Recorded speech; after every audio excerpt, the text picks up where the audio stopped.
can't just go making things up like this. Did you win Jeopardy, or was that? I came in a strong second with the final score dang. of 2. You could have put that on your packet, but oh, that was when nobody knew what Final Jeopardy was. It Yeah, was nobody knew the final answer except the genius that knew all the answers. So yeah.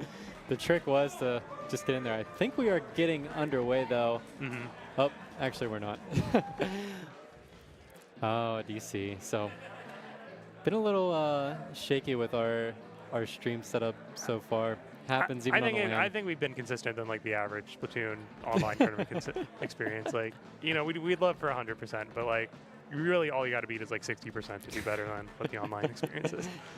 Yeah, just gotta calm down. It could be a equipment issue, but just make sure, you know, when you get that pop off and you get that quad, don't you know, don't go too crazy to the equipment. You know, easy. It's a loner. Yeah, I think I've seen that happen at least 2 or 3 times at LANs. It's bound to happen at least once this year.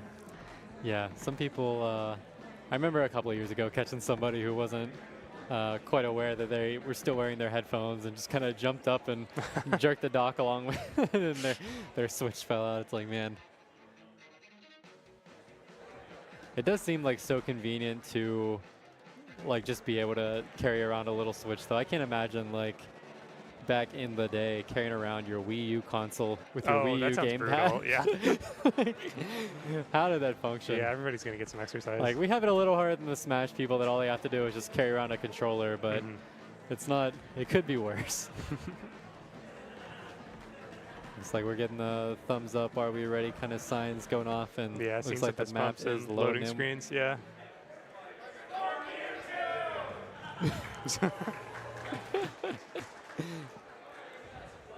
Yeah, I don't know if that picked up, but yeah, Triggerfish likes to start off with a little coordinating shouting on stream. Finally, we are underway here, and we see again Pepe on this shot, Vapor on the Explo, DRF going with a try, and then Smork, of course, the junior, almost a decade in the making now. Yeah, CTRF struggling to get that high ground, but it looks like one of the players on MK2 just sneaking past them. Yeah, the guy is causing some trouble early on. Oh, they find DRF trying to get that little flank off, and it is going to be a quick wipe. Complete wipeout. Yeah, great opening from the guys.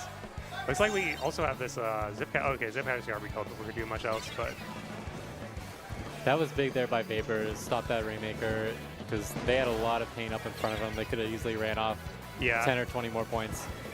Yeah, I feel like every round 1 I've watched today, like there's always a backline standing at that like kind of upper snipe area just balling us out. I remember in our set, I was like staring at, I want to say Lux up there with the pencil, being like, you've got to take them out, and we don't want to get any points. We see a quick checkpoint break here for Triggerfish Zones. They're getting on the ball. They have the splashdown ready. Looks like they might save that for the repop here. Got to be careful for that. It is going to come out. Yeah, it looks like more points on the board. I don't know if they're going to be able to continue this, because I don't think they can outrange this Nautilus, but great push for Triggerfish Zones. So with 3 minutes, 40 seconds left, I think this is still anyone's game. Yeah, curious to see how the Explo can do on the side of the guys here. This is a map where, you know, you don't have to worry about getting so trapped in the elbow when your team's trying to push. The Explo can really just be able to apply a lot of pressure from mid, but gonna have to deal with the Explo coming out. I'm sorry, the Blob can apply a lot of pressure in mid, but we see so can the Explo, and there's DRF able to take out the Rainmaker. Yeah, the Blob Explo matchup's already hard enough when Pepe's not in your face with Spotter Shot. But yeah, momentum switching for Triggerfish. We'll see if they get an add-on to this push. And we see Vapor getting pretty far ahead, and they're able to take out. Gonna have to, oh man, Twig gets taken out as well. And we see the Nautilus not in a great position to defend, but they are gonna make it happen anyway. Yeah, I'd love to see how much damage they did, because it looked like they were tickling like the entire team with the fall off. But yeah, great defense.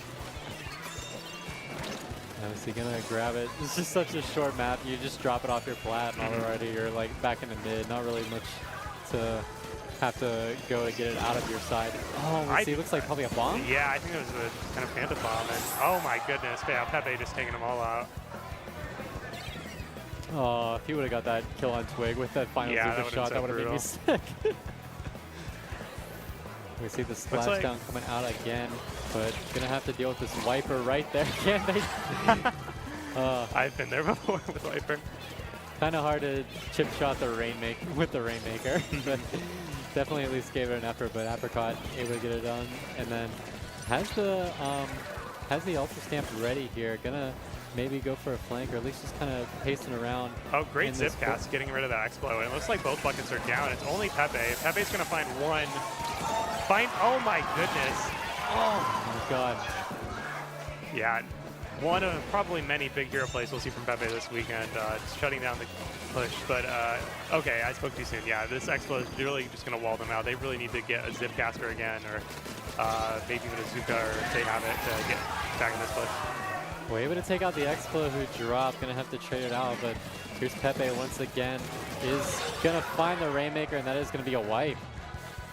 Yeah, only one left on the field for the guys with the Inkstorm, but unfortunately that can't grab the Rainmaker.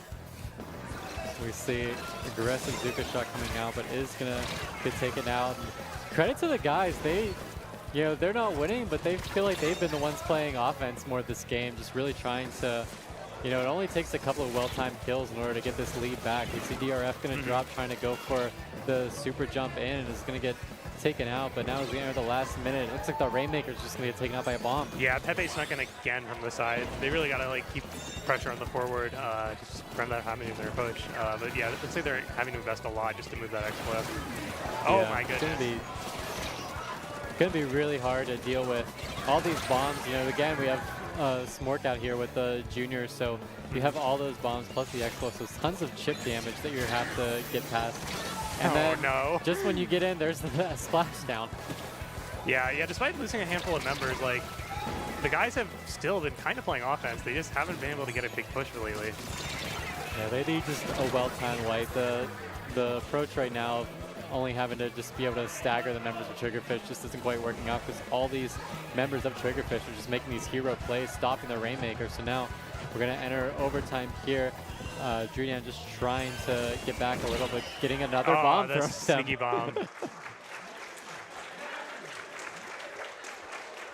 Yeah, this comp from Triggerfish is just damage all over the place. We didn't even talk much about DRF, so he's got the fizzy bombs too, so it's just I don't know how you can navigate around the map without just taking damage from 3 or more members of this team. Yeah, I want to say at one point either Wiper or Brush was kind of sneaking under the kind of edge of that platform, and yeah, they really didn't they had to keep painting their feet, because I don't even think they were trying to paint over them, but just the fizzy bombs flying overhead were just covering up so much ground, and every now and then an Explo shot's gonna land there. So yeah, really brutal for any flanks or any sneaky stuff. You can see the members of Triggerfish are amped up now, feeling good, getting that first win, getting, starting off their stream set with a win always feels good. Yeah, I was kind of worried for them, because I don't know if they expected to kind of have to be playing from behind for so much of that game, but yeah, they really kind of seemed to figure it out halfway through. Yeah, and so we'll go to Clan Blitz, Umami Ruins. So definitely gonna be interested to see what these teams pull out, and we'll see. Again, the guys had a great start. I mean, they were the ones who got the first checkpoint and got the wipe once they got to that checkpoint. So if they can come out the gate firing here, this is a map where you can definitely. It can be. I feel like it's hard to kind of break the basket, but if you can get control under the basket, you can get a lot of points. Yeah, I think that we'll see a lot of. I think they had a Kraken last game, correct? Was I imagine that? No. Okay, I'm mixing up my sets, but yeah, that's good. We saw earlier to kind of sneak around to get up onto the upper area where you have control, even if you aren't the defending team. We heard a fourth Kraken from Triggerfish. Let's see if they let them down. Triggerfish shouting out their lost 5th member, who is busy behind the TO desk right now. Yeah, it looks like same comps from last time. I think Druidan actually doing a splashdown of their own, probably getting tired of the Explo. Ninja Squid on the Nautilus is an interesting call too. Not only is the Nautilus, but also the brush on Ninja Squid, so gonna try to be a little sneaky against these members of Triggerfish. It didn't quite work out there, as both the Ninja Squid users get taken out, and now we see the Zuka able to find Apricot there. And now it is members of Triggerfish pushing up, but only have 4 clams to their name, so they do have time, the guys, to try to set up a defense. Yeah, Triggerfish is also notably the only team with a tactic cooler. The Price Launcher won't get a ton of them. It is kind of a insurance policy for their defenses, so we'll see how that goes for them.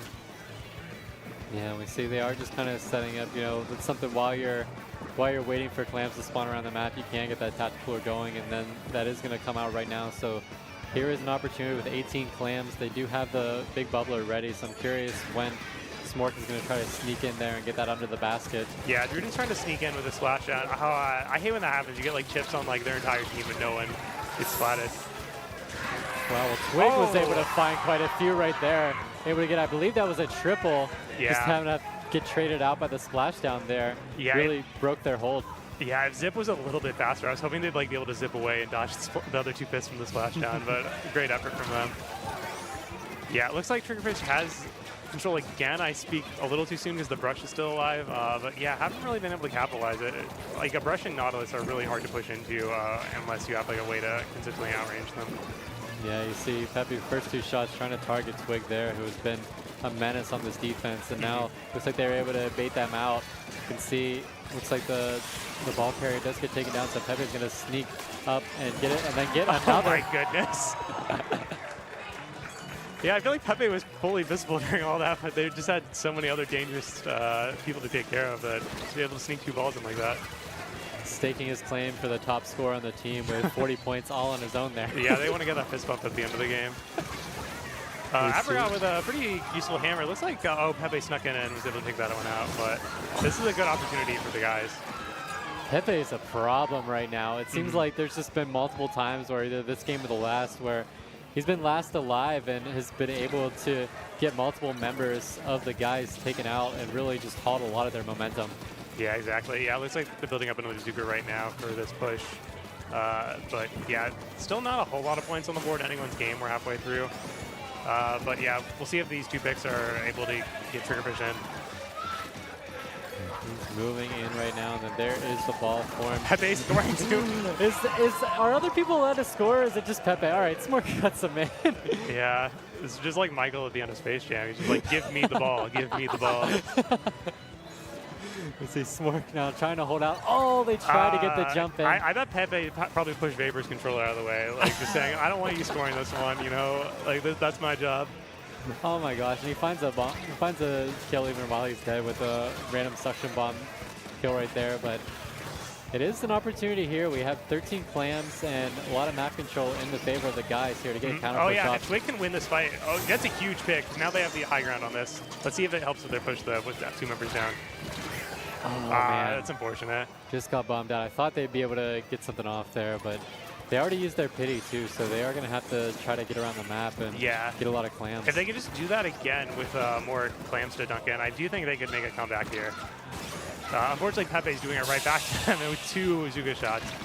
You just know when he's holding that third shot, like he's going to find somebody. Notably, though, Triggerfish Zone scores without Pepe being alive for much else. They said it couldn't be done. Smork is going to get that last clam in to complete the wipeout. So Triggerfish Zone is going to take a 2-0 lead in this set. Yeah, they're one game away from fighting for a chance to chill out on Saturday.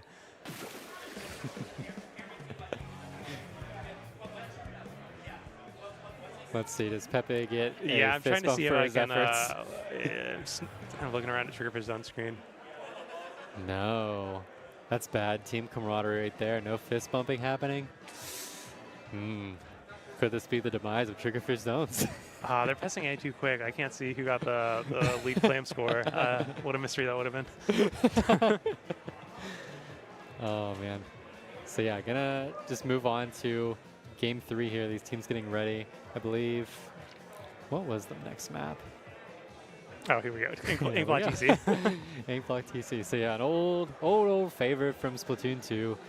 All these guys that have been around, teams like Triggerfish especially, have been around the block. They know what they're doing here. I think we actually, we played them in Splatoon 2 and I think Splatoon 3 on this map, so I can assure you they've played it before. Again, so, you know, kind of mixing up. And they don't really have, I guess they don't really have anybody kind of playing the crack and roll, you know, of kind of the sneaky ink brush, you know. Everybody's just kind of chipping away, and they're just really kind of going in with the chip damage right now. And, you know, the junior really just kind of being the one that spams those splat bombs around all over the place, making things really difficult to move around. Yeah, I think they had to play without Kraken last year and did pretty well. So, like, these players have played together. I just wonder how long it's been for this specific four. So Twig is switched off the Octobrush, which I thought was working pretty well, and going with a slightly different weapon here, the custom E-Leader. Yeah, I just saw the guys in their little form they filled out for this mentioning how much they like custom E-Leader. I was kind of surprised to not see it now, but I was not expecting Twig to be the one to pull it. Oh! We better apologize to Twig. Yeah, I feel like they were pointing that right at me for doubting them. Hitting a nice shot there, and this, we see just trying to keep Vapor this, definitely like thinking about the E-Leader when choosing their movement. Oh my gosh, and then, wow, able to just survive that. Yeah, and jump out of the beacon. So, unfortunately, they're the last one out, but they've been using it pretty well. And yeah, they're going to stop the push with the shot and the Kraken. What makes a lot of players just insanely good at this game is, hitting shots, obviously, but their ability to just react so quickly whenever somebody else sneaks up on them and be able to survive those kind of ambushes. And especially, an E-Leader, you're not the most maneuverable weapon, just able to get out of there and then kind of stop this push that, Triggerfish now finally trying to get another one off here. They do have a big bubbler ready if they can get that popped on tower, but might not need it with Pepe just going on another killing spree. Yeah, Pepe's doing what he does, and yeah, this is going to be kind of tough to get out of now that the leader doesn't have a good position to lay defense from. Now we see, they have control of the all-important bats area, so nobody from the guys is going to be able to really contest the tower as it goes through this checkpoint. We see the bubbler out to further solidify that spot. It's going to have to be Twig just trying to hit some hard shots, but there's Pepe again. Yeah, Pepe is with the aiming Bazooka at the spawn. This is going to be rough. No. It's like we see a few members down. I'm not sure if they'll be able to stop this push, because that splashdown's going to buy a few more points. And let's see if they can get on tower, and they do not. That is a win for Triggerfish Zone Supremacy. Nice job there. We see the fist bumps come out. Hey, there's us. Great job by Triggerfish Zones, getting the clean sweep on the stream. And yeah, just amazing there. We saw obviously all the kills by Pepe there, but just the rest of the team being able to enable all that to happen. Just again, just the insane pain output by all of them and the chip damage. So really, he's just being asked to finish these people off that already have nowhere to go as far as any movement options and are already weak. I thought Smork played really smart that game.